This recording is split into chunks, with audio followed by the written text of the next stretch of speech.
My parents gave my sister a $340,000 trust and an empty chair for me. Now her wedding's in ruins.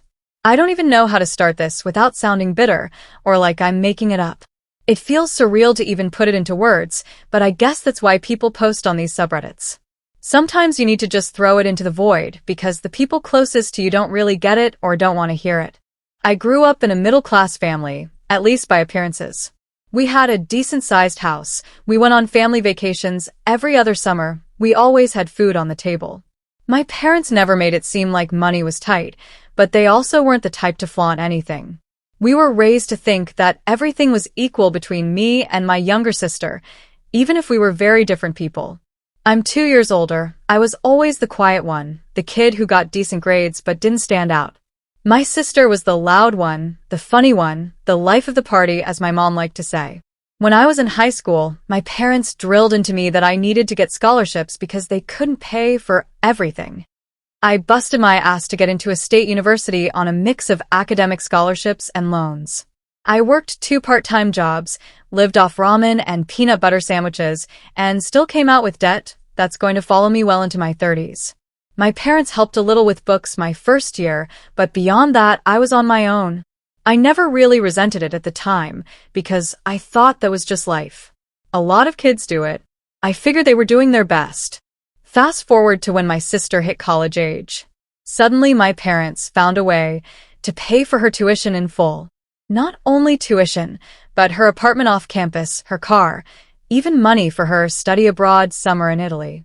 I remember asking my mom once how it was possible they couldn't help me but could do all this for her, and she brushed me off with, "Things are different now, we've saved more."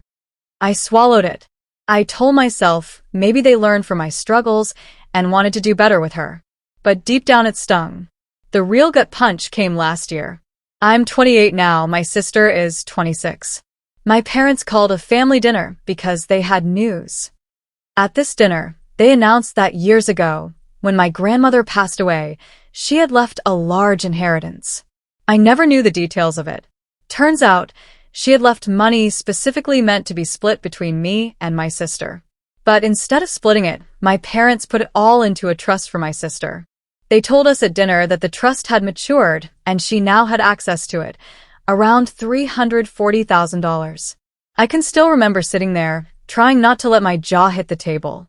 I asked why she got it all, and my dad said something along the lines of, "You're more independent, you don't need as much help," and we wanted to give her a cushion to start her life.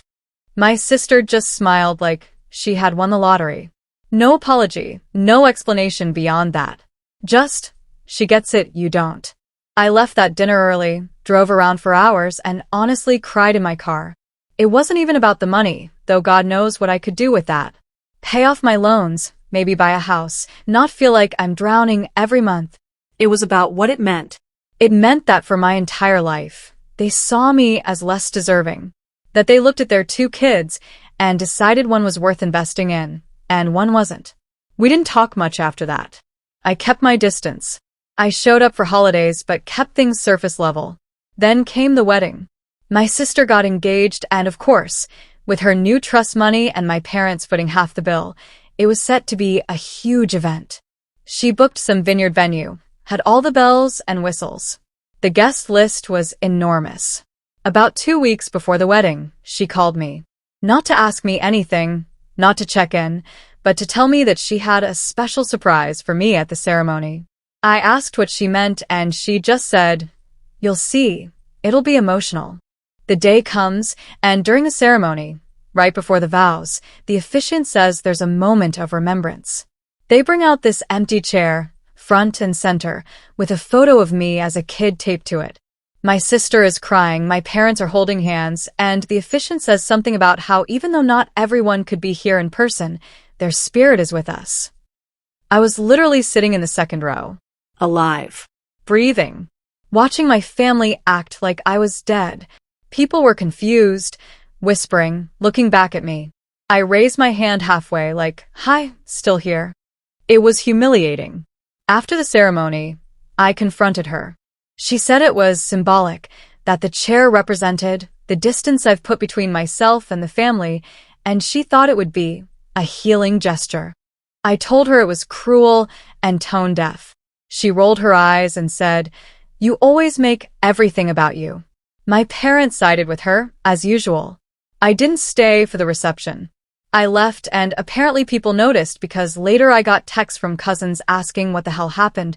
Word spread, and soon enough, people were talking more about the weird empty chair for the alive brother than about her dress or the venue.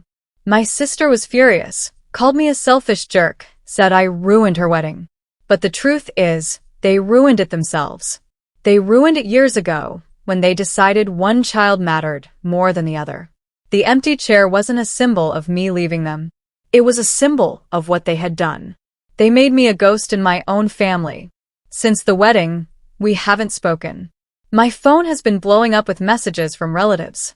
Some are on her side, saying I should have just let it go. Others say it was messed up what she did.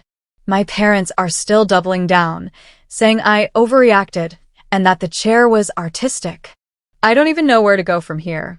I feel like I lost my family a long time ago, but now it's undeniable. They showed the world how little I matter to them, and part of me feels strangely relieved. At least it's all out in the open. No more pretending we're some normal family, where things are equal. The mask is off. I've started therapy, trying to untangle all of this. It's helping, but it's going to take a long time. Sometimes I think about cutting them all off completely, changing my number, starting fresh. Other times I feel this weird guilt, like maybe I should just keep tolerating it because walking away means admitting I'll never have the parents I needed. I don't know what the right answer is, but I do know this. I'll never forget that image of an empty chair where I was supposed to be, while the real me sat ignored just a few feet away. That's my family in a nutshell. And that's something I don't think I'll ever forgive.